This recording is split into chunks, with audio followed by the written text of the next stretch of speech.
Hey everybody, this video is going to go over the handout in the week 5 module on eliminating ineffective writing. So basically what we're dealing with here is when we overload our essays with words and phrases and maybe even whole sentences that really don't add anything to the overall quality of the essay. Sometimes, we think that if we fill our writing with a lot of words and phrases, prepositional phrases, and things like that, that it makes the writing sound smarter or more sophisticated. But it actually has the opposite effect. If you are overloading your writing with this sort of ineffective writing, readers can actually lose interest, and it can bring down the overall quality of the thing you've written. So we're going to look in this handout at some of the common ways that we end up with ineffective pieces and, how to work on trying to rid our essays of these things. The first section that we're going to look at is wordiness, right? When we just get too wordy. So we're going to try to learn how to revise for economy. We want to be economic. We want to be concise with our writing, which means you want to get to the point. You don't need all of that filler necessarily. So I want to read the paragraph underneath that heading, wordiness, revising for economy. You'll see what I mean, hopefully. So many human individuals use more words in their sentences than are absolutely necessary and essential to express the thoughts and ideas that they, the human individuals, are attempting to communicate.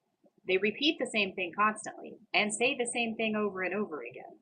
Sometimes, instead of actually repeating themselves, they merely substitute words and sundry long phrases for a simple word, due to the fact that it is their opinion that readers will be more impressed by this writing method and procedure. But in the modern contemporary world of today, good writing should never be wordy.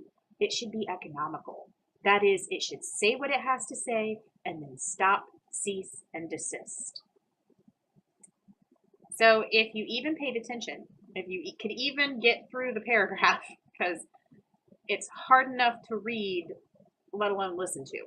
So in case you haven't noticed, the paragraph that I just read does the exact opposite of what it is advising you to do. We have many human individuals. What? Why not just say people? Many people use more words in their sentences than are absolutely necessary and essential. Necessary and essential mean the same thing. Why did we use that word absolutely? We're trying to add emphasis. It's an emphatic word, but why did we need it there? They repeat the same thing constantly and say the same thing over and over again. Sometimes repetition is effective, and sometimes it's useful, but if there's no reason for it, then it's just repetition. We have, they merely substitute various and sundry long phrases. That is a sundry long phrase for a simple word, due to the fact. Why not just say because? It is their opinion. They think, right? So there's so many places in that paragraph where it's wordy and for no real good reason.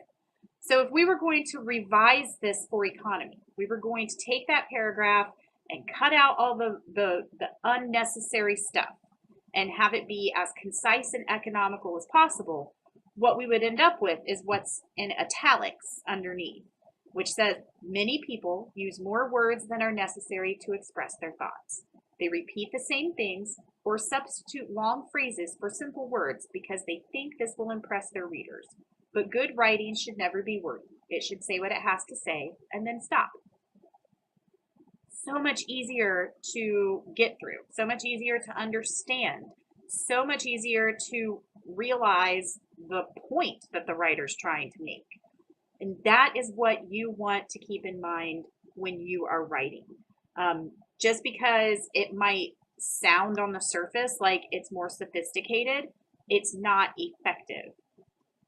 lot of students will write like this because, they've been given a word limit or a page limit. It has to be at least 3 pages or at least 2,000 words or something like that. So they start to add these phrases and words into their writing, hoping to meet that that requirement.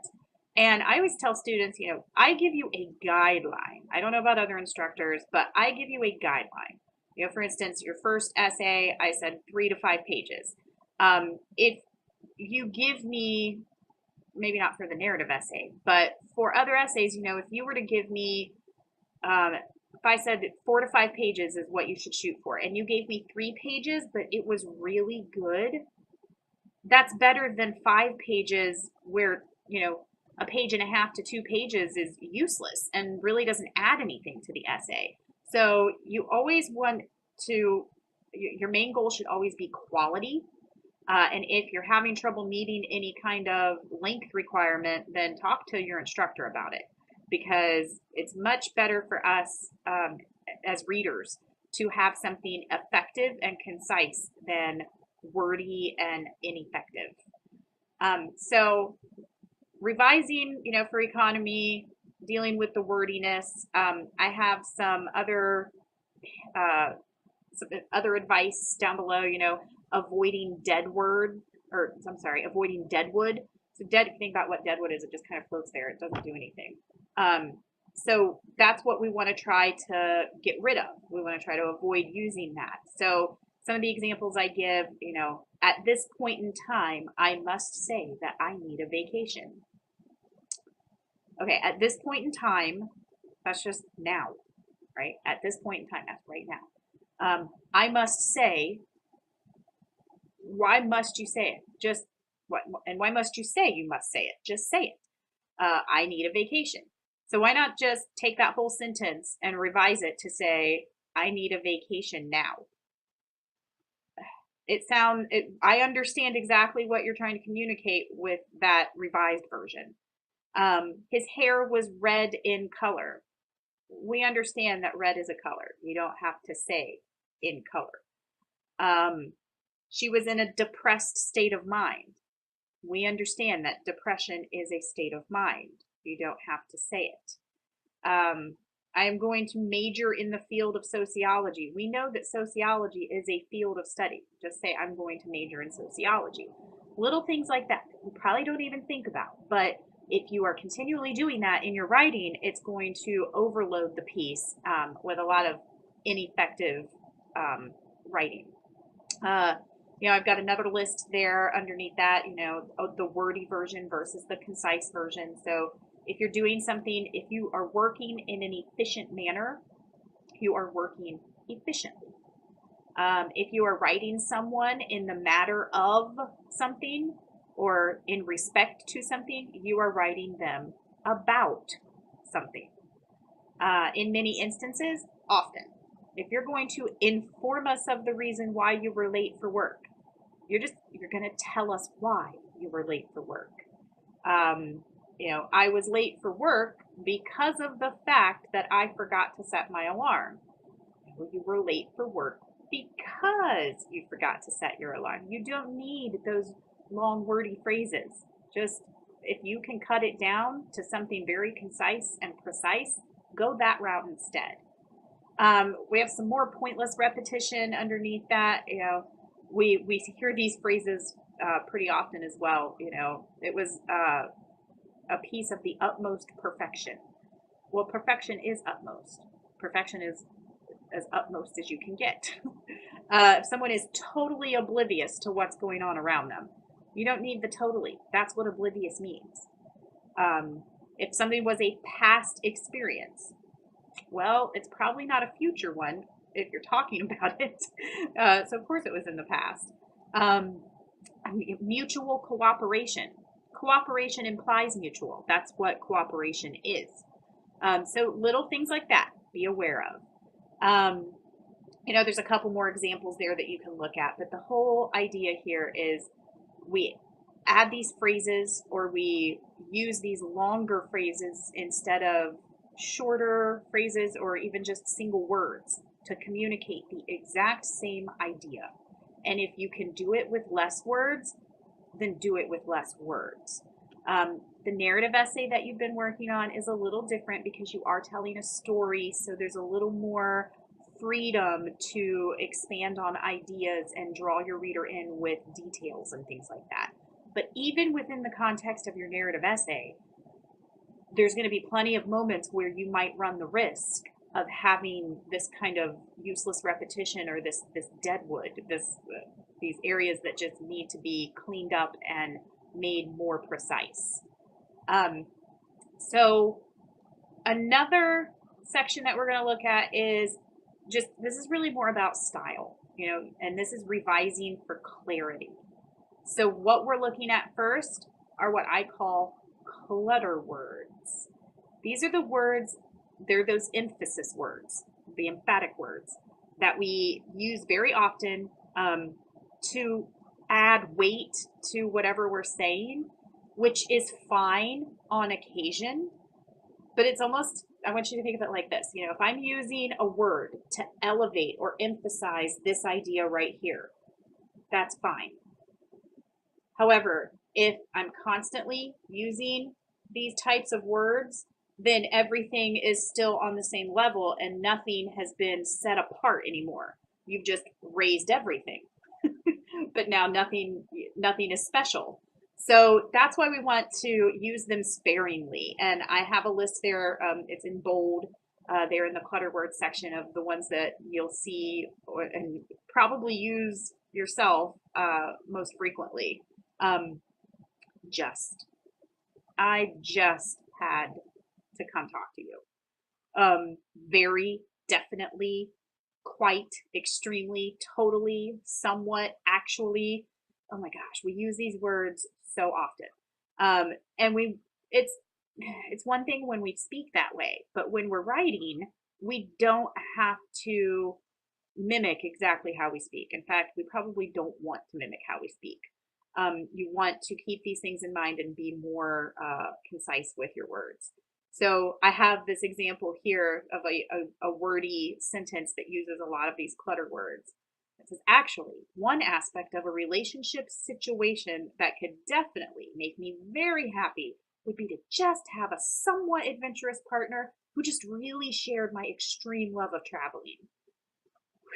Why all the emphatic words, right? Just say, I'd like to meet an adventurous person who, like me, loves traveling. I get it. You know, you don't have to put all of those emphasis words in there to make me believe that you feel this way. I believe you. And if you do it in the revised version, not only do I believe you, but I actually understand what you're trying to say. So something to keep in mind there with those clutter words, as I call them. I also go into euphemisms. Euphemisms are the phrases that we use that, I guess another way to talk about it would be to say that when you're being kind of politically correct. And there's nothing wrong with being politically correct. There's nothing wrong with trying to be tactful about how you say something when you're in conversation, right? So some of the examples I give here is when we talk about someone who has died, you know, when you are in conversation, like you go to work and you know that one of your coworkers, their mother just died, you know, you would say, you know, I'm so sorry to hear that your mother passed away. That's fine. But when you're writing, why do you need to sugarcoat it? Why do you need to spare anybody's feelings when you're writing? Something to keep in mind. The next example, it says, the child resorts to physical means to win his point. Child resorts to physical means to win his point. Why not just say the child hits other kids? And this is a real example that has been sent home to a parent, like on a note from the teacher or whatever. So just say what it is, right? The second example with a child, that came home to the parents, the young girl shows difficulty in distinguishing between imaginative and factual material. Okay, so when my daughter was younger, she was all about, pretending and role playing and had this crazy imagination. So if I had a note come home from her teacher that said, your child shows difficulty in distinguishing between imaginative and factual material, I'd be like, yeah, I know. Yeah, I'm sure she'll grow out of it. I'll have a talk with her and tell her, maybe it's not a good idea to, pretend play while you're at school. But no, that's not what the teacher meant at all. The teacher was trying to let me know that my daughter is telling lies, right? So why not just say that? Because the way that it's written originally, the parent may not even understand the problem that that the other person is trying to get across. Just get to the point, right? It doesn't change anything.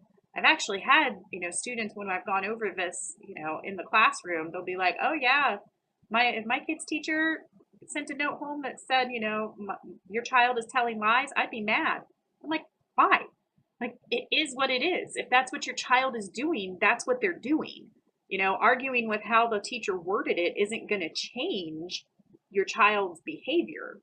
You need to know what the behavior is, though, and the teacher needs to be crystal clear about it so that you can address the problem appropriately. That's what you want to keep in mind. You need to be effective and to the point. There are times, there are situations where it is better to be a little more tactful and to sugarcoat things a little more, but most of the time in your writing, you don't need to do that, okay? The last part of this handout on ineffective writing has to do with cliches. And if you don't know what a cliche is, it's basically an overused expression. You've probably heard quite a few from your grandparents, your parents. They kind of come down by generations, and all of a sudden you find yourself using these phrases and you really don't even know why or where they came from. They're just something you grew up hearing, right? They're kind of funny sometimes. They can be humorous, and they're familiar to us. And it's one thing, again, to use them in everyday conversation.